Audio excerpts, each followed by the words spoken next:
He thought she was behind bars, paying for what she'd done.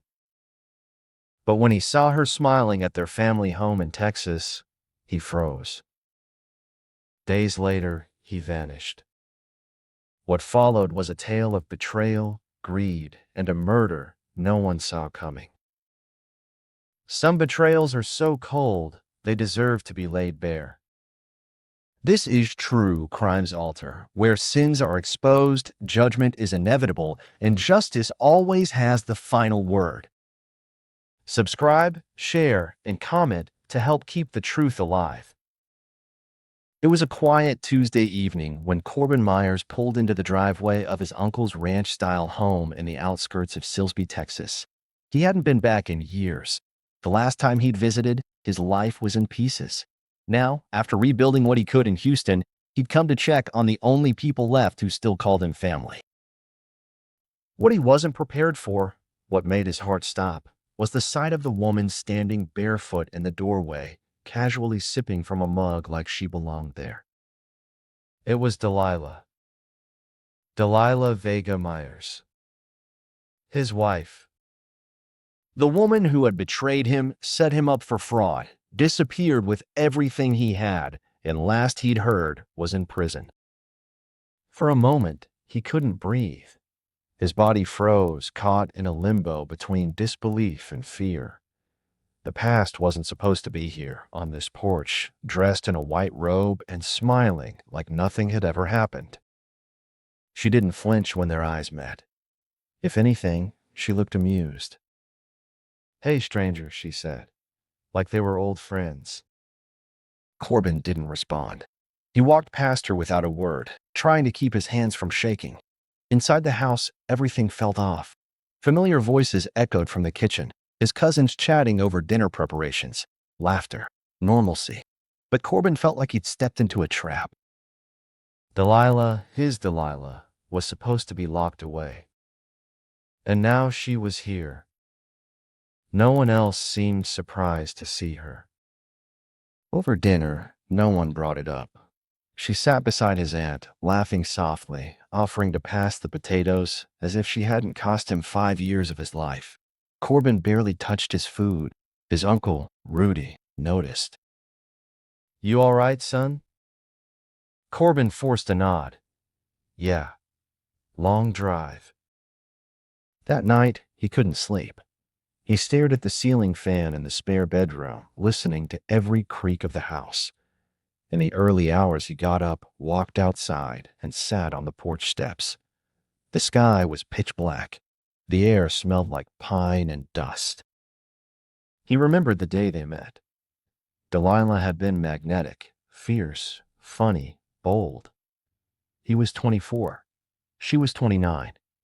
He thought she was damaged in the right way, the kind that could be healed with love. Instead, she hollowed him out.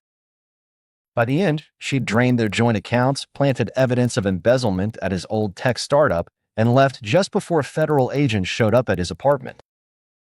She never showed up to trial. He spent 3 years clearing his name, the rest recovering from the shame. He had buried her. But now she was here. The next morning, she joined him on the porch with 2 mugs of coffee. "You always were the brooding type," she said. Corbin didn't look at her. "How are you out?" She shrugged. "Wasn't as guilty as they thought." "That's not what the court said." She laughed softly. "Courts say a lot of things. Doesn't make them true." "I saw the files, Delilah. The bank transfers, the contracts, your fake names." "Did you ever stop to think that maybe someone wanted to make me look guilty?" she said, sipping her coffee. "Maybe you weren't the only one played." Corbin stared at her. Her smile never reached her eyes. That day, he made a few calls. No one at the Texas Department of Corrections would give him much. She had served a portion of her sentence, was released under a different last name, and had apparently kept a low profile. How she ended up back in his family circle, he couldn't figure out. The next few days were a blur of polite tension. She moved through the house like she belonged. always careful never to be alone with him for long. But once, he caught her watching him from the hallway, arms crossed, expression unreadable. He couldn't trust anyone, not even his own blood. When he asked his aunt how long Delilah had been staying, she smiled and said, "Just a few weeks. We're just helping her get back on her feet. She's changed." Corbin wanted to scream. Instead, he smiled. Of course. That evening, he found a folded note in his suitcase. "You're not safe here. She's lying to all of them. Get out while you still can." No name, no handwriting he recognized.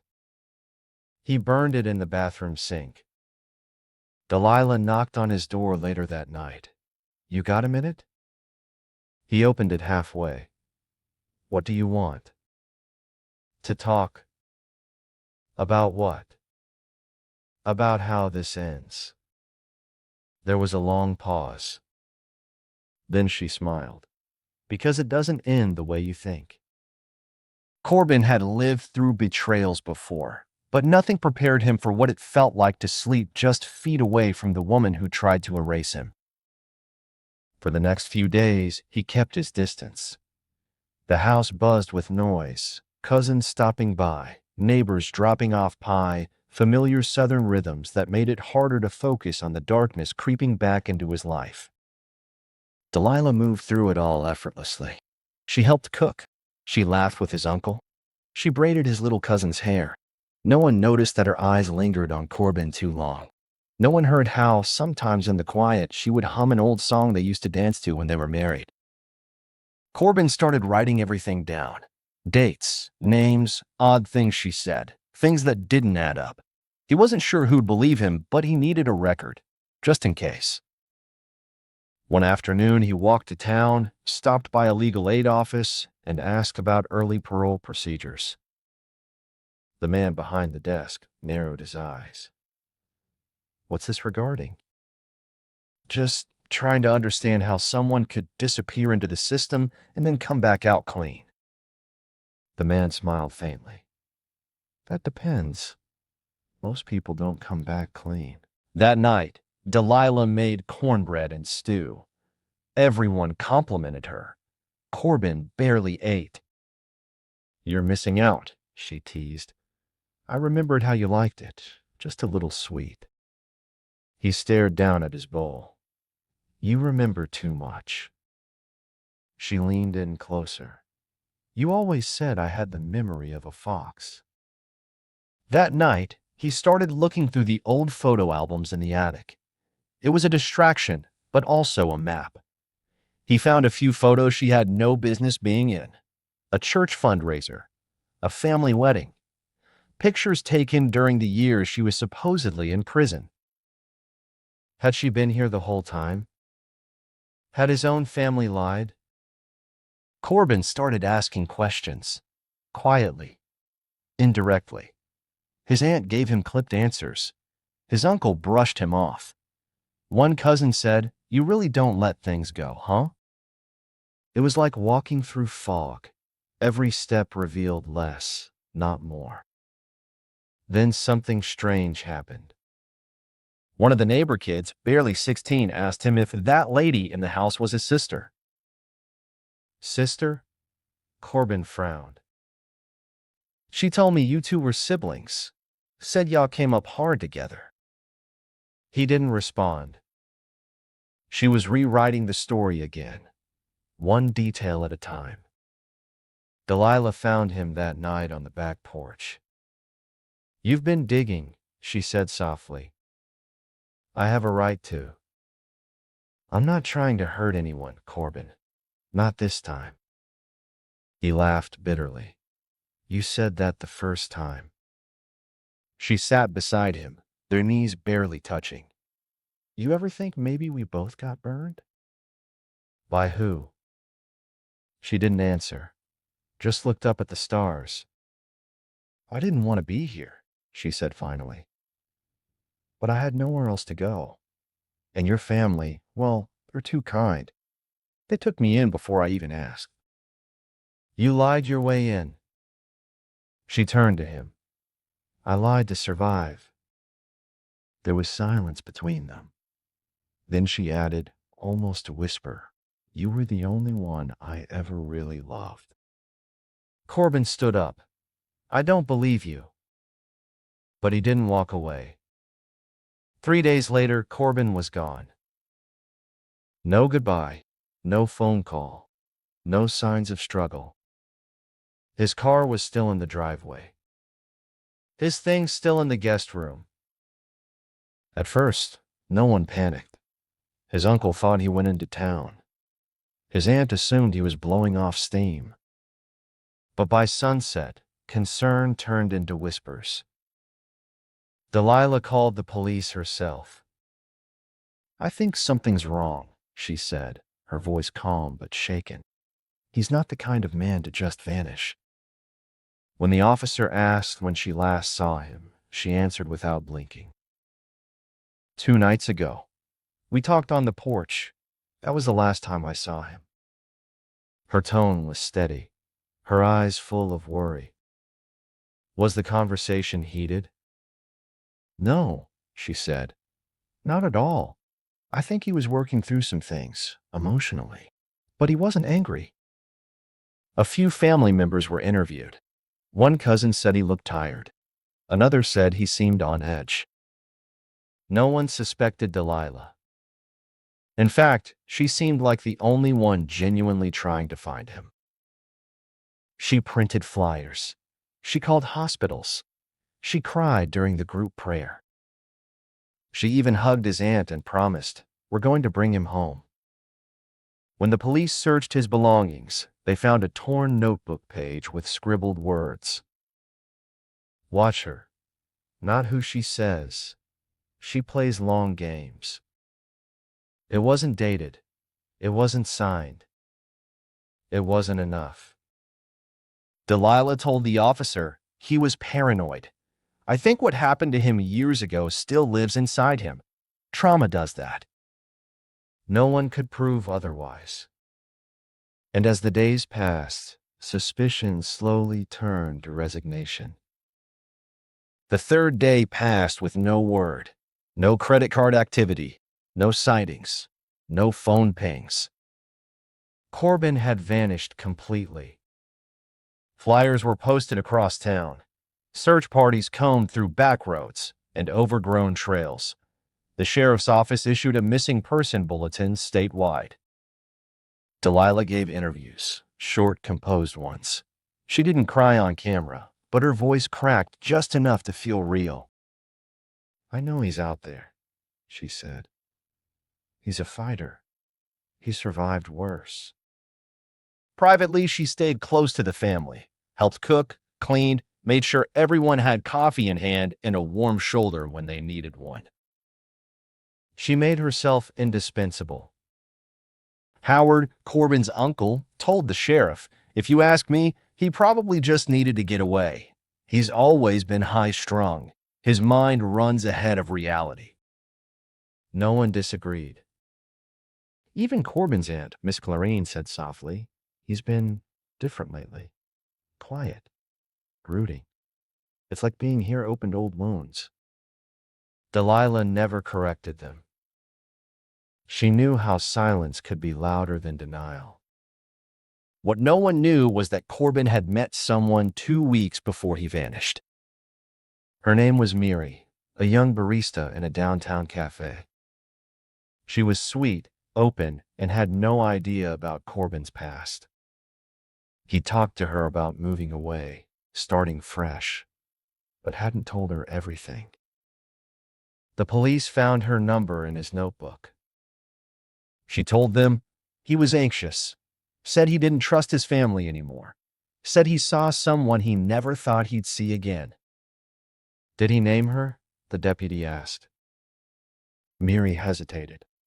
No, but he said she used to own his soul. That was written down but never followed up. Delilah, meanwhile, continued to play the role of the wounded wife with nowhere to run. I wish she'd just called, she told the sheriff. He didn't owe me anything. I would have helped him leave. The sheriff nodded, but his eyes were tired. We're doing what we can, ma'am. A week later, Corbin's phone was found in a drainage ditch 6 miles from the property. The screen was cracked. No fingerprints. But the last person he texted? Delilah. Meet me where it started. The text was time-stamped, 2 hours before he vanished. When asked about it, she smiled sadly. He used to say that about the swing on the old elm tree. That's where we met, back in '09, before we got married. Did you go? I did, she answered. I waited 2 hours. He never showed. Anyone see you there? No, it was just me. I brought coffee. She held up a photo on her phone of the cup beside the swing. It was time-stamped, geotagged. No one questioned it. If anything, it deepened the story, a woman desperate to make peace with the man she wronged. The sheriff told the family, people disappear all the time. Doesn't always mean something criminal. And Delilah agreed. Maybe he needed space. But in private, she was different. She moved with the calm of someone in control. She cleaned his room, boxed up his things. She offered to drive his truck into town for servicing. She even helped organize a candlelight vigil, speaking last with a message of hope and forgiveness. I wasn't a perfect wife, she told the crowd. I made mistakes. But Corbin was always the kind of man who saw through to the good in people. I just want him to come home. We all do. The video went viral in town. Comments flooded in.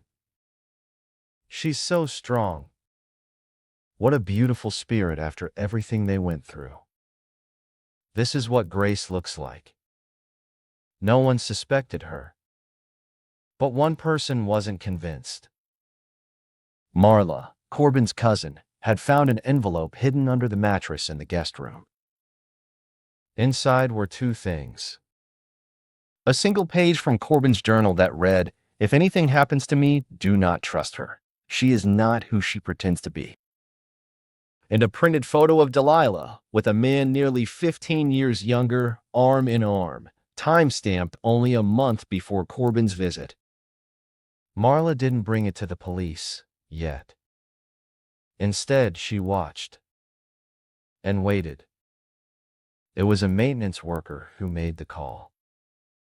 An old abandoned slaughterhouse west of Jasper had long been the target of teenage dares and graffiti artists. The smell caught his attention before anything else. He thought it was a dead animal at first. It wasn't. It was human. Corbin's body was curled beneath an old tarp in the corner of the main storage room. His clothes were damp with rot. His wrists had ligature marks. There was blunt force trauma to the head, and based on the autopsy, evidence that he died within 24 hours of his disappearance. His ID was still in his back pocket, but it was the bracelet on his wrist, a copper band engraved with his mother's initials, that made identification immediate. The news rocked the town. The sheriff's office reopened the case overnight. Now it wasn't a disappearance.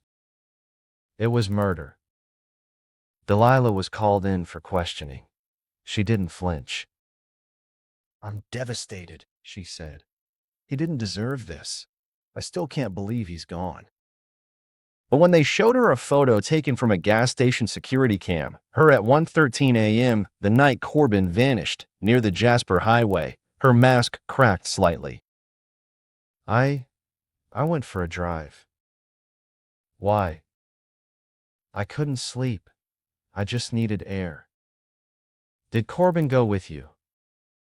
No, he was already asleep. But you said earlier that was the last night you saw him, on the porch. She hesitated. Maybe I'm remembering wrong. They let her leave, for now. Marla finally brought the envelope to the police. The journal note. The photo of Delilah and the younger man, later identified as Eric Tavin, a 28-year-old ex-felon she'd met during a prison rehab program. Eric had vanished 2 weeks earlier, but the paper trail was there: gas station receipts, burner phone transactions, security cams showing both of them together 2 counties away before Corbin vanished. When investigators searched Delilah's storage unit, registered under a fake name, they found blood-stained gloves, rope, and the same brand of tarp found at the slaughterhouse. The arrest came the next morning. She didn't fight it. She didn't cry. She just looked at Marla and said, "You were always too curious." The trial drew statewide attention. Delilah Vega Myers was charged with second-degree murder, obstruction of justice, and conspiracy. Eric Tavin was never found, but evidence suggested he was her accomplice in the killing and likely met his own end shortly after. Some believe Delilah killed him, too, once he became a liability. No body was ever recovered. The prosecutor painted her as cold, calculating, a woman who had manipulated everyone, family, law enforcement, even the victim, for personal gain and freedom. Her defense attorney argued trauma, fear, desperation. But the jury didn't buy it. After 8 days of testimony, they delivered their verdict: guilty. She was sentenced to life in prison with the possibility of parole after 40 years. In the end, all that was left were echoes. The porch swing still creaked in the wind. Corbin's room remained untouched. And Marla, now the keeper of his memory, said, "He was trying to warn us. He knew." But she made sure no one would believe him until it was too late. Some crimes begin long before the first blow is struck. They start with deception, take root in manipulation, and flourish in silence. Corbin was a man who tried to survive what was done to him, but he didn't deserve to die for trying to protect his truth. No betrayal, no heartbreak, no falling out justifies murder. When relationships break, when trust is damaged, the answer is never violence.